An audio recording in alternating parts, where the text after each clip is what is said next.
Don Quixote by Miguel de Cervantes Saavedra. Volume I, Chapter 24. In which is continued the adventure of the Sierra Morena. Full size, the history relates that it was with the greatest attention Don Quixote listened to the ragged knight of the Sierra, who began by saying, "Of a surety, Señor, whoever you are, for I know you not, I thank you for the proofs of kindness and courtesy you have shown me, and would I were in a condition to requite with something more than goodwill that which you have displayed towards me in the cordial reception you have given me, but my fate does not afford me any other means of returning kindnesses done me save the hearty desire to repay them." "Mine," replied Don Quixote, "is to be of service to you, so much so that I had resolved not to quit these mountains until I had found you, and learned of you whether there is any kind of relief to be found for that sorrow under which from the strangeness of your life you seem to labor, and to search for you with all possible diligence, if search had been necessary. And if your misfortune should prove to be one of those that refuse admission to any sort of consolation, it was my purpose to join you in lamenting and mourning over it, so far as I could, for it is still some comfort in misfortune to find one who can feel for it. And if my good intentions deserve to be acknowledged with any kind of courtesy, I entreat you, Señor, by that which I perceive you possess in so high a degree, and likewise conjure you by whatever you love or have loved best in life, to tell me who you are and the cause that has brought you to live or die in these solitudes like a brute beast, dwelling among them in a manner so foreign to your condition as your garb and appearance show. And I swear," added Don Quixote, "by the order of knighthood which I have received, and by my vocation of knight-errant, if you gratify me in this, to serve you with all the zeal my calling demands of me, either in relieving your misfortune if it admits of relief, or in joining you in lamenting it as I promised to do." The knight of the thicket, hearing him of the rueful countenance talk in this strain, did nothing but stare at him again, and again survey him from head to foot, and when he had thoroughly examined him, he said to him, "If you have anything to give me to eat, for God's sake give it me, and after I have eaten I will do all you asked in acknowledgment of the goodwill you have displayed towards me." Sancho from his sack, and the goatherd from his pouch, furnished the ragged one with the means of appeasing his hunger, and what they gave him he ate like a half-witted being, so hastily that he took no time between mouthfuls, gorging rather than swallowing, and while he ate neither he nor they who observed him uttered a word. As soon as he had done he made signs to them to follow him, which they did, and he led them to a green plot which lay a little farther off round the corner of a rock. On reaching it he stretched himself upon the grass, and the others did the same, all keeping silence, until the ragged one, settling himself in his place, said, "If it is your wish, sirs, that I should disclose in a few words the surpassing extent of my misfortunes, you must promise not to break the thread of my sad story with any question or other interruption, for the instant you do so the tale I tell will come to an end." These words of the ragged one reminded Don Quixote of the tale his squire had told him, when he failed to keep count of the goats that had crossed the river, and the story remained unfinished. But to return to the ragged one, he went on to say, "I give you this warning because I wish to pass briefly over the story of my misfortunes, for recalling them to memory only serves to add fresh ones, and the less you question me the sooner shall I make an end of the recital, though I shall not omit to relate anything of importance in order fully to satisfy your curiosity." Don Quixote gave the promise for himself and the others, and with this assurance he began as follows. "My name is Cardenio, my birthplace one of the best cities of this Andalusia, my family noble, my parents rich, my misfortune so great that my parents must have wept and my family grieved over it without being able by their wealth to lighten it, for the gifts of fortune can do little to relieve reverses sent by heaven. In that same country there was a heaven in which love had placed all the glory I could desire, such was the beauty of Lucinda, a damsel as noble and as rich as I, but of happier fortunes, and of less firmness than was due to so worthy a passion as mine.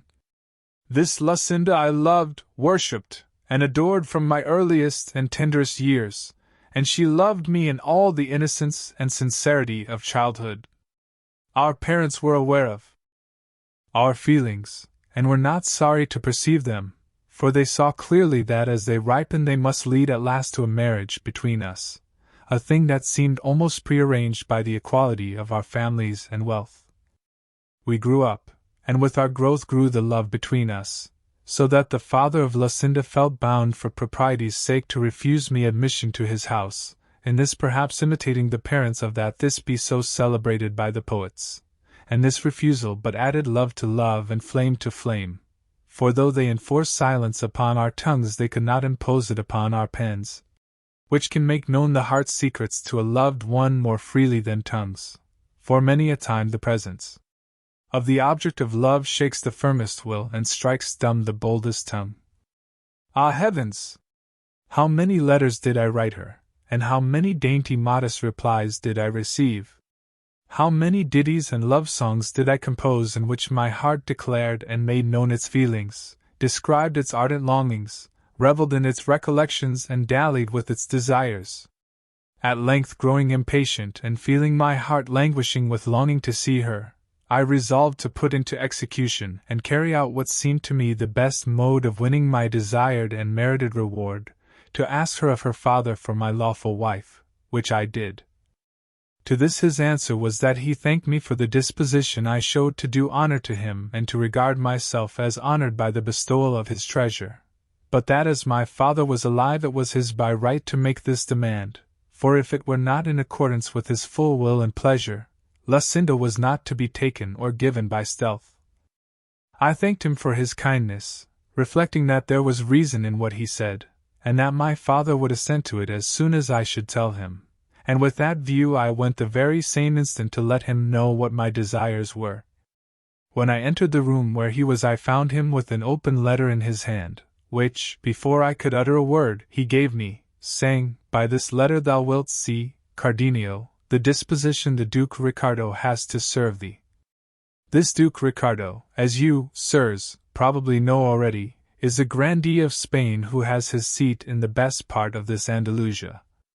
I took and read the letter, which was couched in terms so flattering that even I myself felt it would be wrong in my father not to comply with the request the Duke made in it, which was that he would send me immediately to him, as he wished me to become the companion, not servant, of his eldest son, and would take upon himself the charge of placing me in a position corresponding to the esteem in which he held me. On reading the letter my voice failed me, and still more when I heard my father say, "2 days hence thou wilt depart, Cardenio, in accordance with the Duke's wish, and give thanks to God who is opening a road to thee by which thou mayest attain what I know thou dost deserve," and to these words he added others of fatherly counsel.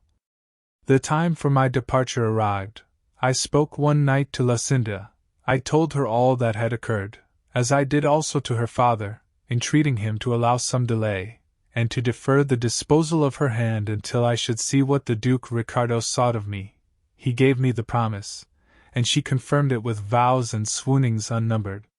Finally, I presented myself to the Duke, and was received and treated by him so kindly that very soon envy began to do its work, the old servants growing envious of me, and regarding the Duke's inclination to show me favor as an injury to themselves.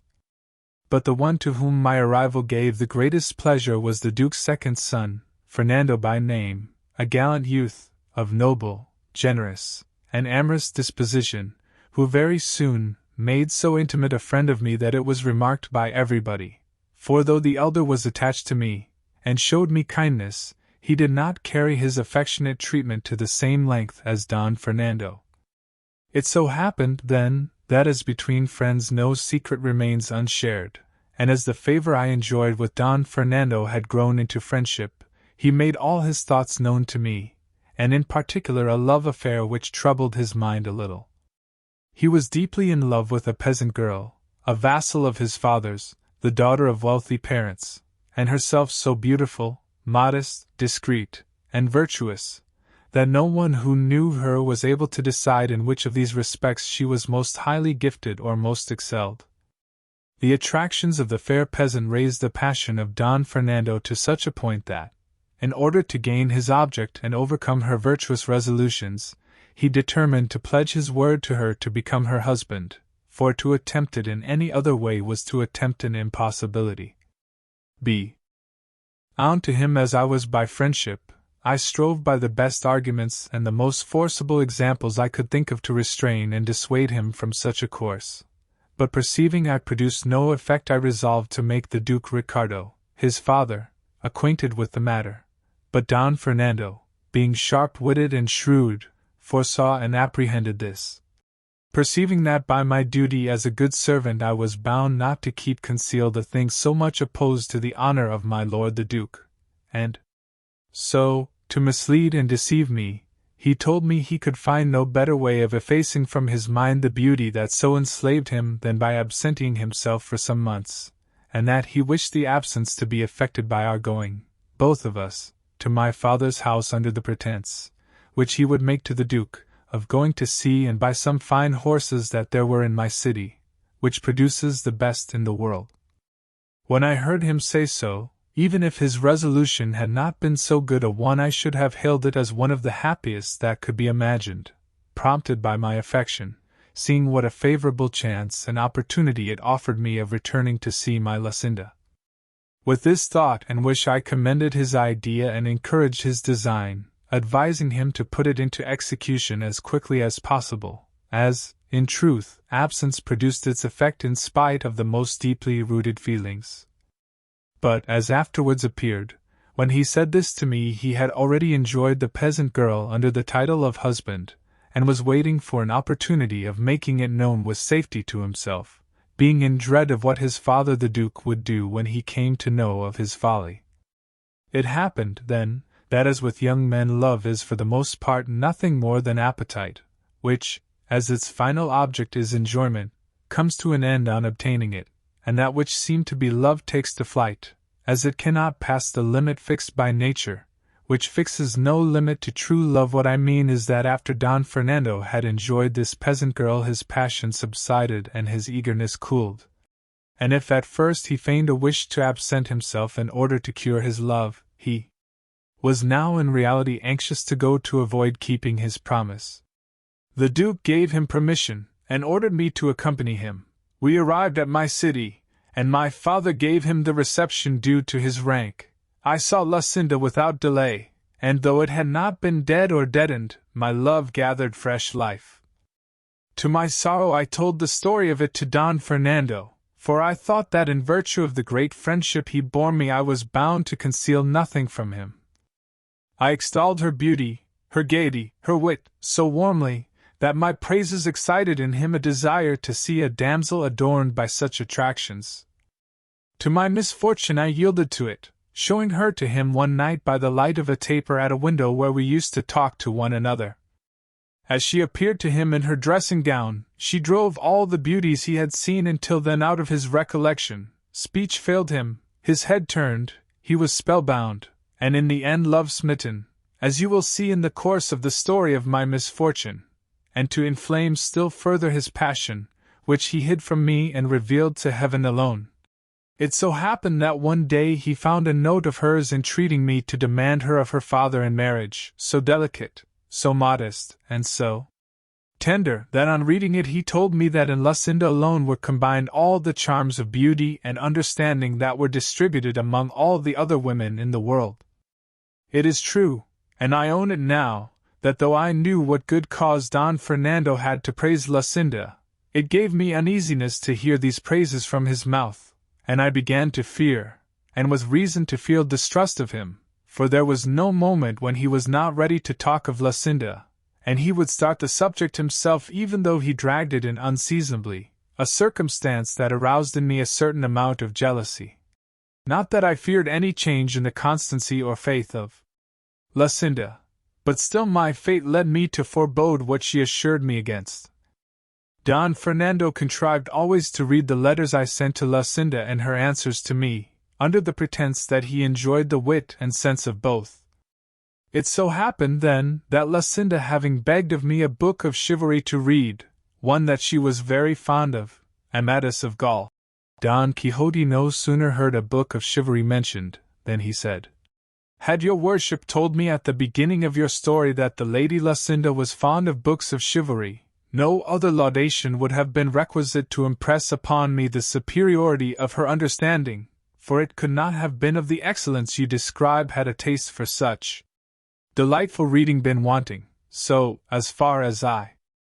am concerned, you need waste no more words in describing her beauty, worth, and intelligence, for, on merely hearing what her taste was, I declare her to be the most beautiful and the most intelligent woman in the world, and I wish your worship had, along with Amadis of Gaul, sent her the worthy Don Rugal of Greece, for I know the Lady Lucinda would greatly relish Darida and Goriah, and the shrewd sayings of the shepherd Darinal, and the admirable verses of his bucolics, sung and delivered by him with such sprightliness, wit, and ease. But a time may come when this omission can be remedied, and to rectify it nothing more is needed than for your worship to be so good as to come with me to my village, for there I can give you more than 300 books which are the delight of my soul and the entertainment of my life, though it occurs to me that I have not got one of them now, thanks to the spite of wicked and envious enchanters. But pardon me for having broken the promise we made. Not to interrupt your discourse, for when I hear chivalry or knights-errant mentioned, I can no more help talking about them than the rays of the sun can help giving heat, or those of the moon moisture. Pardon me, therefore, and proceed, for that is more to the purpose now. While Don Quixote was saying this, Cardenio allowed his head to fall upon his breast, and seemed plunged in deep thought, and though twice Don Quixote bade him go on with his story, he neither looked up nor uttered a word in reply, but after some time he raised his head and said, I cannot get rid of the idea, nor will anyone in the world remove it, or make me think otherwise, and he would be a blockhead who would hold or believe anything else than that errant knave Master Elisabad made free with Queen Madasima. That is not true, by all that's good, said Don Quixote in high wrath, turning upon him angrily, as his way was. And it is a very great slander, or rather villainy. Queen Madasima was a very illustrious lady, and it is not to be supposed that so exalted a princess would have made free with a quack, and whoever maintains the contrary lies like a great scoundrel, and I will give him to know it, on foot or on horseback, armed or unarmed, by night or by day, or as he likes best.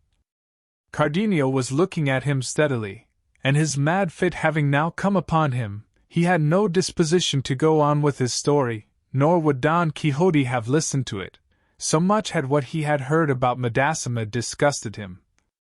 Strange to say, he stood up for her as if she were in earnest his veritable born lady. To such a pass had his unholy books brought him. Cardenio, then, being, as I said, now mad, when he heard himself given the lie, and called a scoundrel and other insulting names, not relishing the jest, snatched up a stone that he found near him, and with it delivered such a blow on Don Quixote's breast that he laid him on his back. Sancho Panza, seeing his master treated in this fashion, attacked the man and with his closed fist, but the ragged one received him in such a way that with a blow of his fist he stretched him at his feet, and then mounting upon him crushed his ribs to his own satisfaction. The goatherd, who came to the rescue, shared the same fate, and having beaten and pummeled them all he left them and quietly withdrew to his hiding place on the mountain. Sancho rose, and with the rage he felt at finding himself so belabored without deserving it, ran to take vengeance on the goatherd, accusing him of not giving them warning that this man was at times taken with a mad fit, for if they had known it they would have been on their guard to protect themselves. The goatherd replied that he had said so, and that if he had not heard him, that was no fault of his. Sancho retorted, and the goatherd rejoined, and the altercation ended in their seizing each other by the beard, and exchanging such fisticuffs that if Don Quixote had not made peace between them, they would have knocked one another to pieces. Leave me alone, Sir Knight of the Rueful Countenance, said Sancho, grappling with the goatherd, for of this fellow, who is a clown like myself, and no dubbed knight, I can safely take satisfaction for the affront he has offered me, fighting with him hand to hand like an honest man. That is true, said Don Quixote, but I know that he is not to blame for what has happened. With this he pacified them, and again asked the goatherd if it would be possible to find Cardenio, as he felt the greatest anxiety to know the end of his story. The goatherd told him, as he had told him before, that there was no knowing of a certainty where his lair was, but that if he wandered about much in that neighborhood he could not fail to fall in with him either in or out of his senses. Full-size,